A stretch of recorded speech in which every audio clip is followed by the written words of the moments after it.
George, thanks for joining me today. It's a pleasure to see you. Nice meeting you, Jason. It's great. So I've been really fascinated by the investigation that you've been doing and the whole story of the Awan brothers. I'd love it if you could, break it down for us. It's my understanding that you started looking for Eric Braverman. Right. And have we found him? Do we know if he's still alive? I started this basically because an article in the Truth Leaker came out about Huma's emails. And that led me to watching this Eric Braverman go on the run. There was an article that came out the next day about him running to the Russian embassy. For people who haven't been following since the beginning, Eric Braverman was the CEO of the Clinton Global Initiative or the Clinton Foundation? Clinton Foundation. At that time, it was sort of combined. And Chelsea was the one who noticed sort of bookkeeping anomalies and opened up some kind of an investigation. Yeah, I think there was internal struggle between what I call the Bills and the Hills. You know, the old Teneo people kind of was the good old boy network of the Clinton Foundation. They kind of used it more in the party mode. And I think Chelsea was trying to turn it into more the Hillary people, kind of get the Bill people out and turn it more into a kind of an Ivy League think tank. He left the Clinton Foundation because he tried to do several accounting reforms, and he got fought every step of the way by the Bill people who said, we don't need no stinking accounting, basically. So he left right around the start of 2015, even after getting a raise and He left the foundation in 2015. Right at the beginning, yeah. I thought this all happened right around the election. Braverman leaves the foundation primarily because they're going to do a large seminar in Morocco. And it turns out that the King of Morocco was going to give Hillary $12 million, and then the phosphate king, there was an oil and gas deal going down as well. So it was a $28 million chunk of change. That was the last straw for Braverman, and he just said, I can't do this anymore. Now, he still consulted with the foundation, and he still went to events and so forth from his Twitter feed. I followed his Twitter feed. We still haven't seen him in those 178 days of my series. From that report of him running to the embassy, we still haven't seen him. Now, we tweeted a couple of times. But he was a very active tweeter prior to disappearing, and now it's quite sporadic, huh? Yeah. So the night of the election, a Democratic primary in New York was one of his last tweets. And he was remarking on how here in Chelsea, Donald Trump only got like 2 votes. So he thought it was odd. So Braverman, could be dead. Braverman could be teaching at Yale. And I was up there a week ago. I went to the barbershops. I went to his favorite cafe, to the Yale Daily. But did they know who he was? No. He only teaches one class at Yale, which is the ethics in government. So that may be, one of those. I almost feel like you know him because you're walking around chasing his footsteps. I think a lot of people would say that about you. Well, you and I have just met, but yet I feel like I've been following you. Yeah. All the researchers really do everything for my channel. I just summarize kind of what they say on a daily basis. That provides the leads for this. I go knock on doors, and no matter where the neighborhood is, I practice what I'm going to say if somebody pulls a weapon. I got a tip that he was in Chelsea on the night of the bombing. Now, that was September 17th. Was it? September 17th. The fact that a bomb went off on 23rd and the 2 Egyptian pilots, took that roller trolley suitcase, the Louis Vuitton suitcase, and they rolled it 4 blocks up. The bomb didn't explode on 27th Street, but you've got the Egyptian pilots, you've got them in the hotel lobby. They could have stayed in any hotel. Right. The FBI has not published that, but there is a photo I tweeted out today of the 2 guys, the 2 Egyptian pilots. One was 35 and the other is 42, but they didn't publish their name. McCabe did not. McCabe runs the counterterrorism division of the FBI, so I'm saying McCabe, meaning counterterrorism division, not talking about the field division of the FBI. So those 2 guys are in the lobby at 9:30 with that bag. It looks like they're carrying the 2 bombs. They dropped one here on 23rd Street in a dumpster. Right. Which I think. I remember the night that happened, and I remember thinking, what kind of a bomb doesn't even break the whole window? It just shattered it. It just seemed like a very bullshit bomb to me. Now, see, if you are under surveillance and you are under active surveillance or what's called harassment, a low-level harassment type campaign, because you talk to the press, okay, which I believe Braverman goes to the press that previous year in March. Podesta writes that email saying, who is it? Who is it? Leaking to the press. Braverman. Eric Braverman. And that Neera Tanden email. How did Podesta know that? Well, my theory is that, just from my knowledge of Hillary, she has used McCabe for 20 years, Surveillance. for surveillance, starting with the impeachment. Now, at the beginning, it was just political targets, and so all of a sudden you had scandals coming about. Starting with Bill Clinton's impeachment. Bill Clinton. She turned to McCabe and said, "Hey, I need you to surveil somebody." How do we know that? Well, I have yet to prove that. There's Sibel Edmonds, who's a very good reporter. She was in the D.C. bureau of the FBI. Right. I believe she has that data. But So she worked directly with McCabe. I believe she did. She lives in Turkey, doesn't she? I don't know. I see her on television. Newsbud, right? Yeah, Newsbud. Yeah, I think it's been shown through this Trump thing with Susan Rice and so forth that this is a regular practice for them. They're just listening to whoever the hell they want. Yeah, in the 2013 Snowden case, we know we capture it all, everything. Well, and that's the NSA. The Vault 7 WikiLeaks release has revealed that the CIA is separately doing all that on its own. They can order it up anytime they want. Now what you need to do is called a deep dive. So all somebody has to do to order up surveillance is say it's national security, order a deep dive. I believe that Podesta ordered that up through McCabe for everyone working at the Clinton Foundation, all 400 people. And the FBI will work. John Podesta is just a private citizen working in a lobbyist firm, and he's getting surveillance from the FBI? Well, Sid Blumenthal was just a private citizen. He ordered up a war. Osprey Global. Osprey Global with General Grange, he ordered up the overthrow of Gaddafi and the overthrow of Syria with Stingers missiles and sarin gas. So we're really seeing these operatives of the deep state. I mean, deep state really is sort of what Eisenhower warned everybody about, that was the military-industrial complex that now has combined Zbigniew Brzezinski's technocratic. All of that is the deep state, essentially. So you're saying players like Sidney Blumenthal, John Podesta, even though they're not in the government, they've got their fingers right in this pie.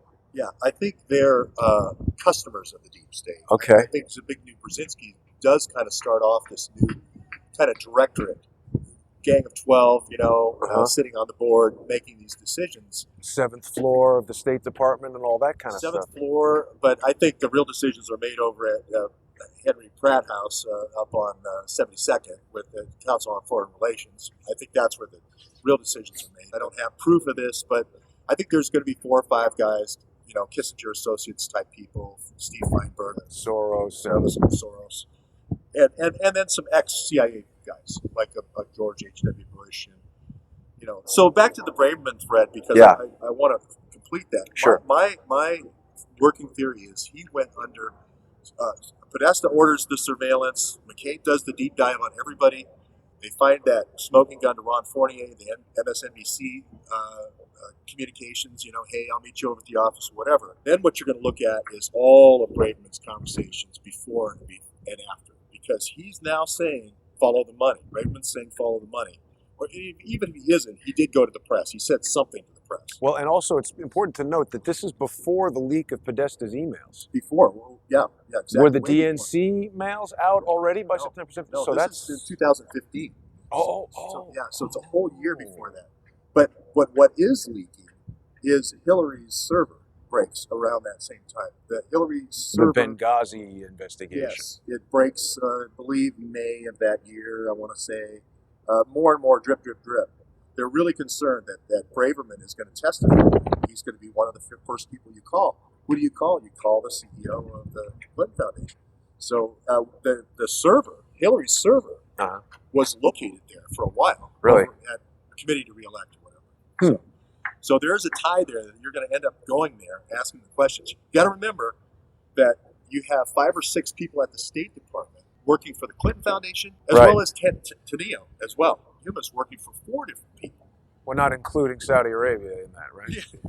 Yeah. But Sid Blumenthal, while he's negotiating the overthrow of Gaddafi and trying to overthrow Assad with the zero footprint and timber sycamore operations, he also is in the Clinton Foundation. What is Sidney Blumenthal's role? He's just an advisor. Just an advisor. He's in a law firm. It's a very vague, way for him to get payments and have his be in that swamp. Hillary wanted Blumenthal in the State Department, And Yeah. Obama specifically said no, because I mean that Too sketchy. it's a known operative. I mean, this is just like inviting the fox into the henhouse. So Blumenthal Or is that because he would come under more scrutiny as a part of the State Department and could operate with impunity as a private citizen outside of all that? See, his emails came out, and he turned over his emails first in the server case before Hillary. That's yeah, how but they deleted any of them that had any, some of his emails that came out in the Podesta leaks.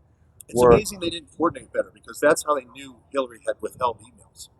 Is because they had this body of work from Blumenthal, and we had a short list from Hillary. It's all yoga and wedding, it's all yoga. Wedding planning. Well, if you think of yoga as a code word, and you think of weddings as a code word, she might be right. Right. She might be I right. can't quite picture Hillary in a downward dog, so I don't know if that yoga excuse really holds water. Some of the Pizzagate folks, which I'm not, but some of the Pizzagate folks think that the yoga is Everybody thinks it's a code word. The key with Braverman is you start looking, you start with that March 15th. It could be the Ron Fournier article that triggered this. It could be the Ken Vogel article in Politico that triggers this. But something triggers that deep dive, and then he's spotted. I just state unequivocally the way surveillance works in the U.S. You don't just go, oh, okay, and then walk away. The FBI has plenty of resources. They're just watching him forever now. To put a box around you and go and watch you going forward. They also can go back and look at all your communications. Here's where... Well, they can look at where you've been, your GPS stuff from your phone. They have a way of tagging your car and tagging so forth and looking at your movements. This is where I think the WikiLeaks thing comes in, because if you go to the FBI, okay, and say, hey, I'm being harassed now. Ever since I went to the press in March, I'm being harassed now. Oh, how are you being harassed? And he goes through. But it's the FBI doing the harassing. Correct. They'll be like, oh, that's a very difficult problem, Mr. Braverman. We'll get right on that. Try to establish the state of mind then when you know everybody's in on it. The Joint Terrorism Task Force has agreed that you're a target. You're an enemy of the state now. So the Joint Terrorism Task Force is this unit of the FBI which basically controls state and local law enforcement by infiltrating people on these different forces and then gaining control. Infiltration is as old as the books as far as CIA and FBI are concerned. So now you are an enemy of the state. You can't go anywhere, but you're being harassed. What do? This is where the WikiLeaks thing comes in. Leak it. To the press. I'll go and anonymously leak it. And my working theory is, and I have people who are retired FBI, field right. FBI, and retired NYPD. Okay, and I believe also active NYPD are giving me breadcrumbs. They are the ones saying that Braverman was under surveillance, not me. So if Braverman then goes to WikiLeaks, Ratner is the New York lawyer for WikiLeaks. Let's say he goes in the summer of 2015. Ratner's dead in April of 2016, sudden cancer. What type of cancer did he die of? I want to say lung cancer, but I'm not sure. You're aware, of course, of Dr. Mary's monkey and Lee and me and the weaponization of cancer in the 1960s? Yeah, Dr. Mary's monkey is a tough book to read. It's kind of written, lots of details. Maybe some people compare it to this case because there's Jack Ruby died in prison of lung cancer, claimed he was injected with cancer. I believe, well, last year, March, I believe Ratner dies. The New York contact. The London contact, Jones, is pushed in front of a train in August. Okay? Then on September the 23rd, Gavin McFadden, right, the founder, basically, Julian is his protege, dies of a sudden cancer. 3 months. That was on a Sunday night when that news broke. Monday morning, I would do the same thing he did. You're out of options. The only thing you have left is to go to the Russian embassy. The only success model was Snowden going to Russia. So I really do believe that Braverman did go on the 23rd. There was a rumor they called the American embassy, et cetera, in Washington. They were trying to figure out, what do we do with this guy? He's sitting out here in the lobby. Finally, about 2 hours later, they said, come back next week for your interview, for your visa. Got to do the personal interview. Yeah, he's like, I might be dead next week. And he didn't show. My theory is he was helped off the street by our friends in the FBI, Mr. McCabe. And they just disappear. He's dead, probably. If I they intervene. think they took him to a mental farm or something, a recovery area, just to get him out of the way until the election was over. Because he was the most obvious threat. I mean, he was at the end of his rope, I believe. If you throw in the Chelsea bombing, then you really get a guy who's at the end of his rope. There's a guy here, Tyler Durden, which is a nom de plume. Yeah, it's a nom de plume. It was 3 guys, but I think it's Crass, Krass, Crassian or something like that. I think it hurts his credibility to not write under a real name. I wanted to meet him today because I wanted to say exactly that. Why don't you just get out from behind that and be but anyway, I think in that period of September 23rd to the election, he was kind of off to the funny farm. I tried to contacted his mother down in New Jersey, Cherry Hill, New Jersey. I tried to talk to his father, Stanley Braverman, up in Connecticut. He had friends here in New York. He had a home in Washington. Been to all those places. And none of them know where he is? None of them. What does his mother say to you? What does his father say to you? I never spoke to his mother. I tried 20 different times. We tried calling his faculty people that do the scheduling of the classes and so forth. Everyone says, no, we're not talking. So it was just this huge clampdown on information on Eric Braverman. And you went to Yale on the day that he was supposed to be teaching and the class was canceled? It wasn't actually the day he was supposed to be teaching, but I did go to the building that he was supposed to be teaching at, Hill House, on that beautiful Alma Line street. Like I said, I went to the barbers, I went to the kosher delicatessens, just showed his picture to everybody, and no one, in the neighborhood, somebody should know him. Somebody should know him. Particularly on the campus at Yale, if he's an adjunct or if he's a professor there, how could they not? Blue State Cafe. He supposedly liked the Blue State Cafe. Went over there, asked. Nobody knew. See, the other interesting thing about Eric Braverman, in other reading that I've done about Iran-Contra and Mark Rich and all of this crazy Clinton activity, there's Avi Braverman. Now, is there a connection between Eric Braverman, Avi Braverman, the Clintons? Why are these guys all always hanging out doing sinister stuff together? This is the Mossad connection. And people accuse me of being Mossad. I'm not Mossad. Okay? so let me get that out of the way. But Mark Rich, I think, fairly obviously Mossad and had deep Mossad connections. Avi Braverman was the hero of the Negev Brigade.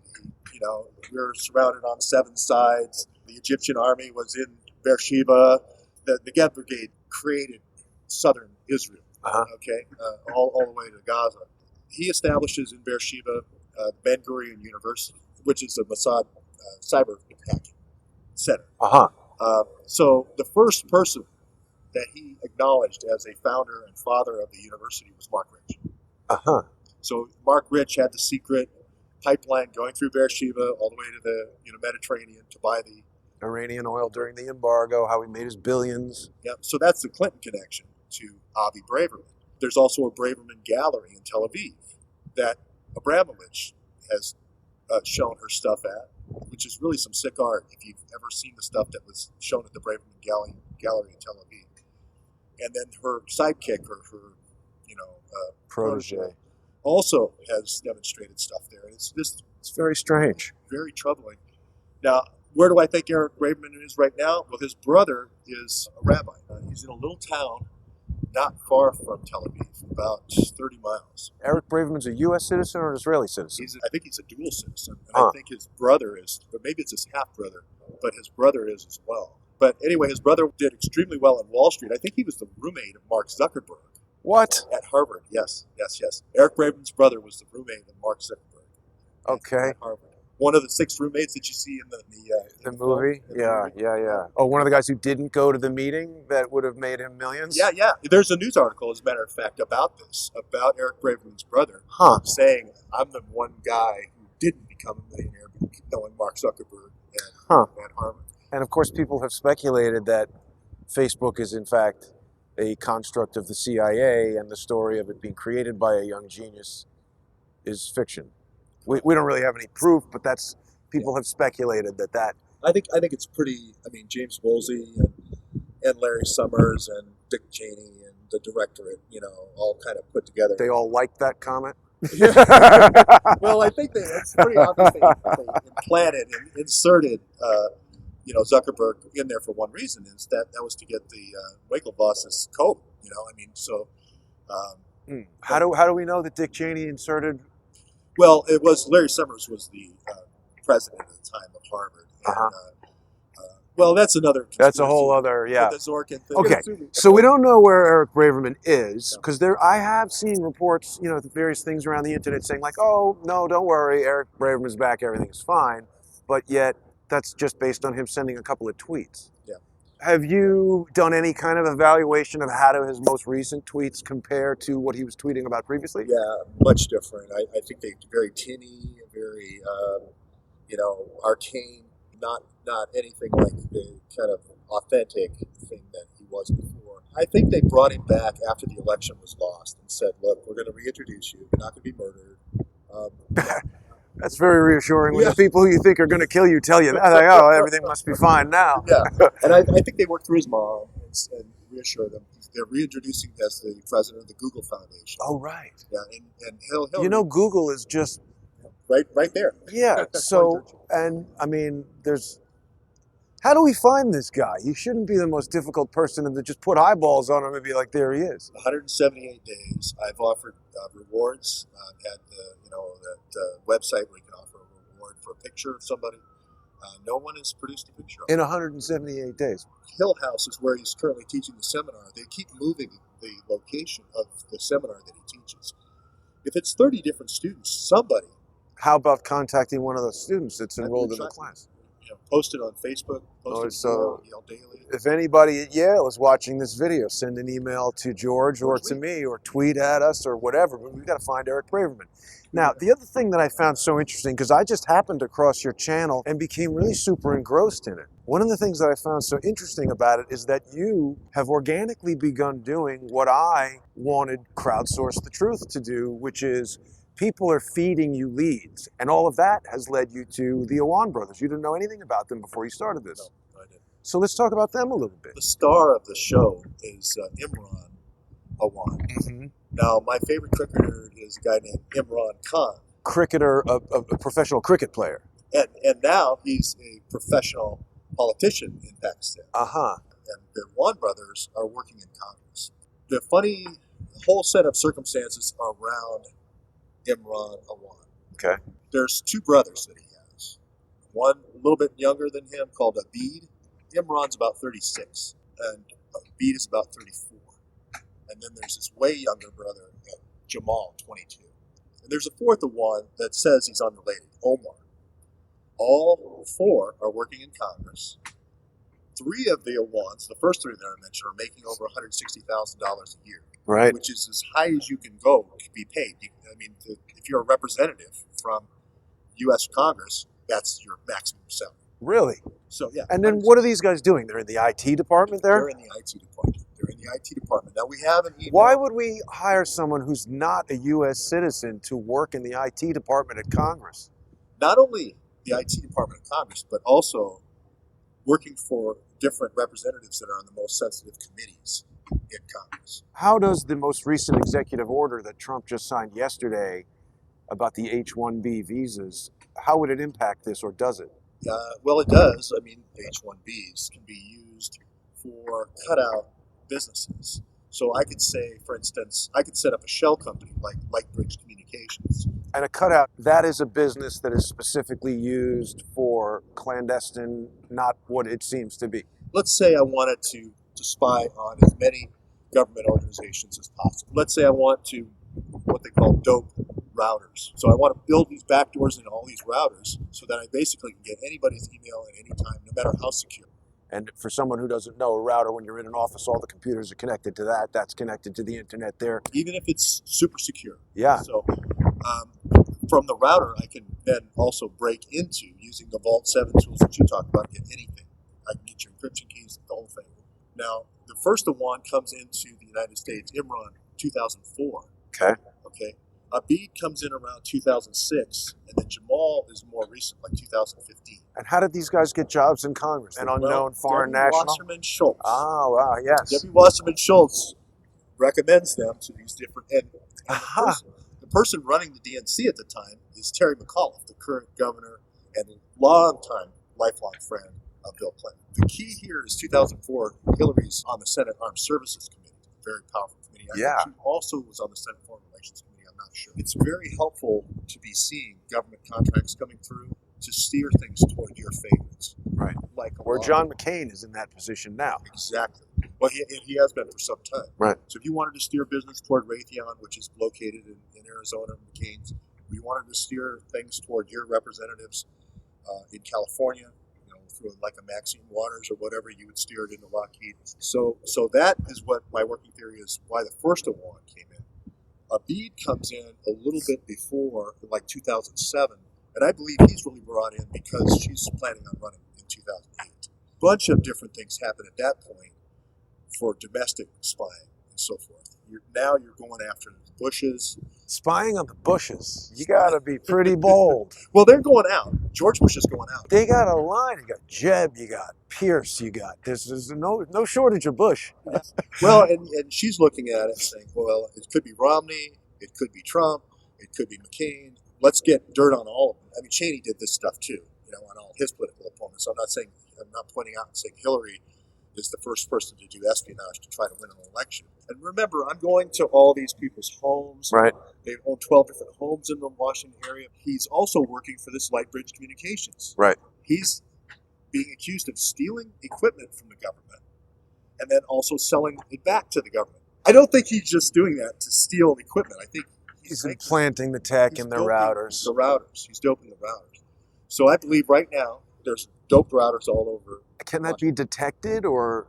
Yeah. So what they do with the firmware is there's a way of plugging into and comparing the iOSs of the routers. Imran also starts this company called NanoSet. Right. Not SAT, like the little small CubeSat. Right. NanoSet technology. Right. If you're working for Congress and making $160K a year, and your two brothers are making $160K a year, and you're managing 12 homes, and oh, by the way, I have about 10 car companies. It's a lot of work for somebody to do. Yeah, so there's 22 or 28, I think, at the last count, companies that they have. And they keep shutting them down and like Goodfellas style, running out the credit. Build up confidence in the local bank manager, then collapse it when all the bills come in. How are they able to then open another business? Don't they have a horrible credit rating? As a matter of fact, Abid declares bankruptcy in 2012. So a lot of files from the bankruptcy come forward. Now, I visited these homes. There's one home in Lorton, it's about an $800,000 home. There's another home in Springfield, about a $400,000 home. How's somebody with a $160,000 salary buying all ththese homes? Loans from the U.S. Congress. Non-U.S. citizens are getting loans of that amount? Isn't that a high risk? What's interesting is the Congress repossessed two of their cars in 2008. The U.S. House of Representatives Credit Union repossessed a car in 2008 for like $3,000. It was probably a payoff type situation, to pay off a balance. And then there was another $35,000 car. So in 2008, when you repo two cars, that is a sign of poor credit. Yeah, I would say. So, that's usually a pretty extreme. Very strange, action. Yeah. But then they go ahead and get this loan for... Who's approving the loans? Can we find that out? I'm going to say Cheryl Mills, but I don't know. When you don't know the answer, Valerie Jarrett or Cheryl Mills, it's got to be one of the two. But getting back to the Congress, 22 companies with the full-time job. And, by the way, they're not working for just one congressman. They're working for 3 congressmen part-time. What congressman did they work for? Well, there's Jackie Spear. There's Sarah Fresno in California. Greg Meeks here. Well, can we talk to these people? I've called all these folks. And they don't want to talk to you. No. And you're being Islamophobic and so forth. Like I said, my favorite cricketer is Imran Khan. I'm not anti-Muslim. I'm not anti-Pakistan. I'm anti-ISI. ISI is the intelligence service of Pakistan. And ISI has been used, as you mentioned, since 1979. So the first 10 years made sense because it knocked Russia out of Afghanistan and brought down the Russian Empire. The ISI kept going. They kept doing the drug running, but they weren't buying arms with it anymore. They were buying hospitals in the U.S. They were buying nursing home chains. They were infiltrating the Veterans Administration with spies.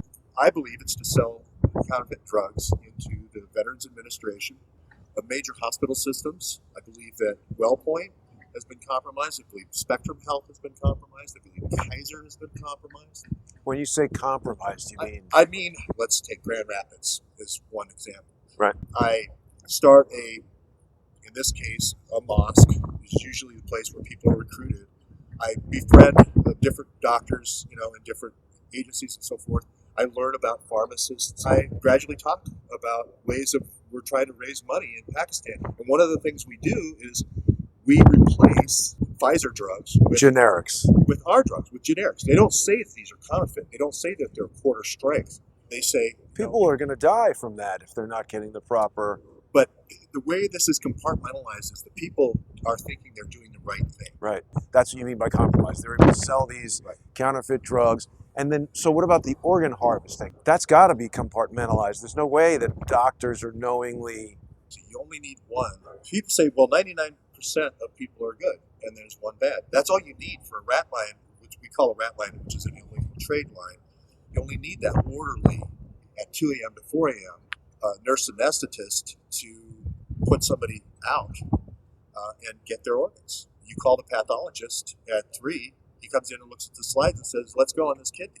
And the heart is the same way, liver's going to be the same way. There's perfusion machines and so forth to keep those organs fresh until we get that person in there.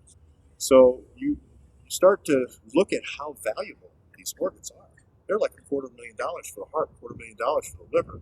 Kidneys between 150 and 200. Yeah, I saw that episode where you broke down the value down to the bone marrow. It's compartmentalized. I go down to the street. I go for my DEA informant, and I just say, hey, just let people know if we come up with a body in the next 2 days, we're going to get $5,000 or $10,000 or whatever the number is. They're just taking any body. What if this person's a drug addict or has some disease? They're just popping out the liver and giving it to somebody. Well, there's tests that they have to do. I hope we're not putting in diseased organs into new people. I think the people that are getting them are elites, or people who think of themselves as elites. Right. And I think that the people in the middle are kind of saying, well, I'm just saving a person like Stephen Hawking or David Rockefeller so he can live another day. And we had that conversation last night, of course, about the ridiculous notion of David Rockefeller having 7 heart transplants. Yeah.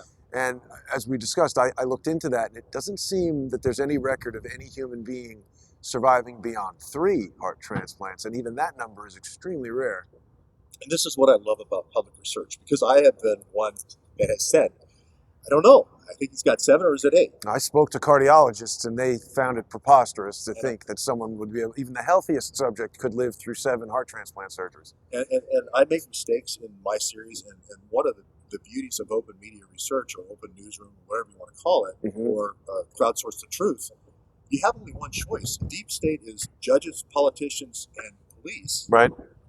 You're walled off. You're like Braverman on the 23rd. The only way out is to start throwing breadcrumbs to people like you and me. Or check into an Airbnb at the embassy in Ecuador. Yeah, well, I went to Ecuador. Really? Yeah, I went to Ecuador, and I went to the embassy. They didn't want me. I went to the Russian embassy in Berlin. They didn't want me. So it definitely follows the pattern of, government agencies hiring criminals, giving them plausible deniability. If anything happens, we don't know that guy. He's a criminal murderer. He's not involved with us. There's a couple of layers here. If I have ISI do the spying, because it's called a liaison operation, I don't need to do what's called a finding. Well, this is sort of like when everyone was saying, Obama used GCHQ to spy on Trump. This hides the paper trail. There's no paper trail. And so it's obvious that these surveillances are being ordered. If I'm going to do it, I'm going to do it with the same people. I'm not going to have one year. I'm going to have ISI. No, it's a tight operation. Imran specifically gets brought to the United States as a kind of a plant inside of the House of Representatives in 2004. I'll be in 2007, and then Jamal in 2015. Now, there is a theory that there is only one Awan brother. And what was all that stuff you got from the Facebook pages? That was... So I went to Imran Awan's Facebook page, Lorton, Virginia. Right. Now, he owns 4 homes in Lorton, Virginia. Okay, so that alone is crazy. How does somebody making $160,000 have 4 homes? Well, he has 12. So, I mean, it could be that he creates the other brothers. Because remember, there's another Awan, Omar, that has access to the PeopleSoft system. The PeopleSoft system is how you create a new employee. So if there was no checks and no balances, you could say, well, this is getting suspicious. I own 12 home's now here. Fake identities to receive payments. Well, no one's ever seen them. So none of the 31 different Democrats that have employed these folks over the years, none of the staffers, and I went to Washington and talked to as many staff as I possibly could. Never saw the pictures of those guys. The only person anybody's ever seen is Imran Awan. And where is he now? He's back in Pakistan. Well, one of the... He's chilling with Eric Braverman. Well, I think Eric Braverman was with his brother in near Tel Aviv, staying there kind of in a... Like, laying low. I mean, this is like kibbutz, but it's off the beaten path. Right. Now, Imran, their father, okay, so the stepmother story. Is Imran a good guy or is Imran a bad guy? On January 2nd, the stepmother of the Awan brothers, this year, January 2nd, she calls the police and says, I've been imprisoned in my home.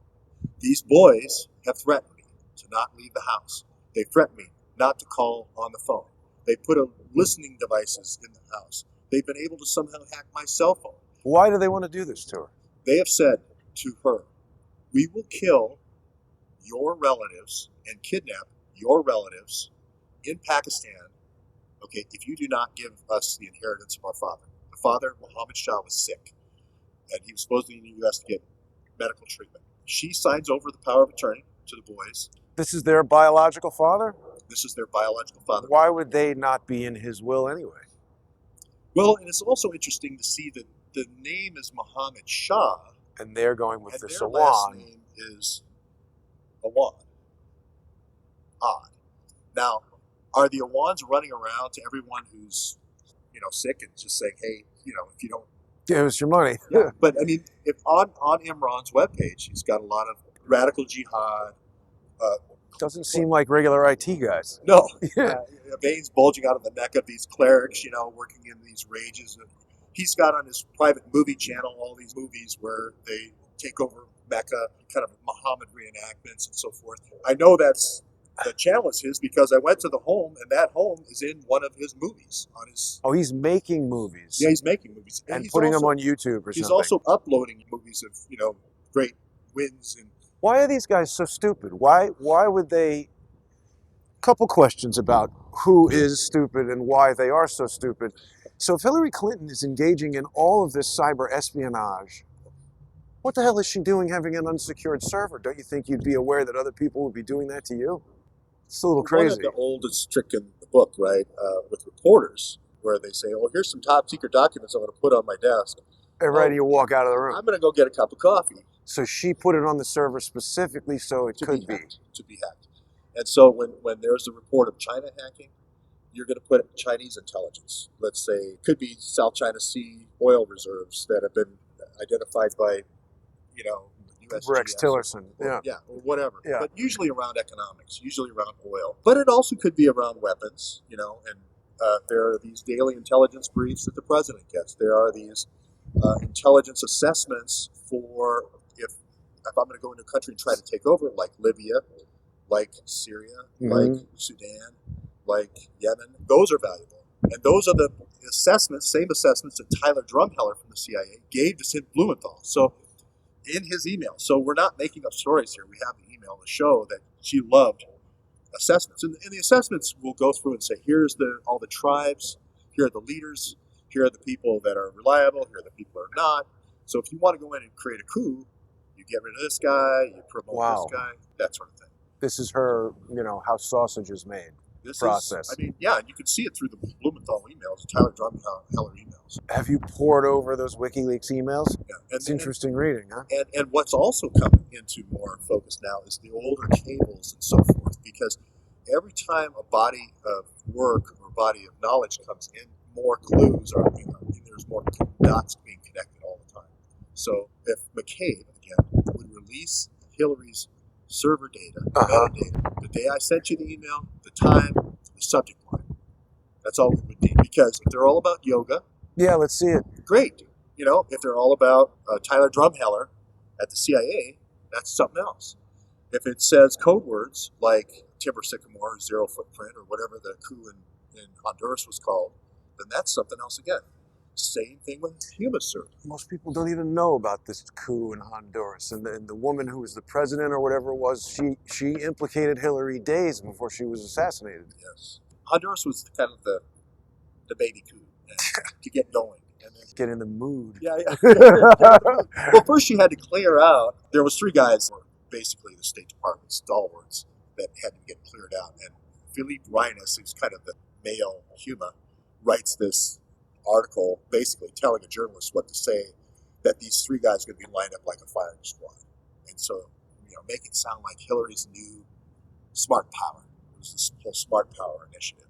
But this Honduran coup is like a couple of days before that. She's trying to recast herself as this smart power person. What strategic value does Honduras hold for the United States? Drugs. Honduras is just a great jumping off point to go into El Salvador, Nicaragua. Wow. And, any smart rat line, you move it around. You and I could talk about this stuff for hours on end and just go in every different direction. But I think for now, we'll sort of wrap this one up, and I hope we can do another in the future. Let's do it again.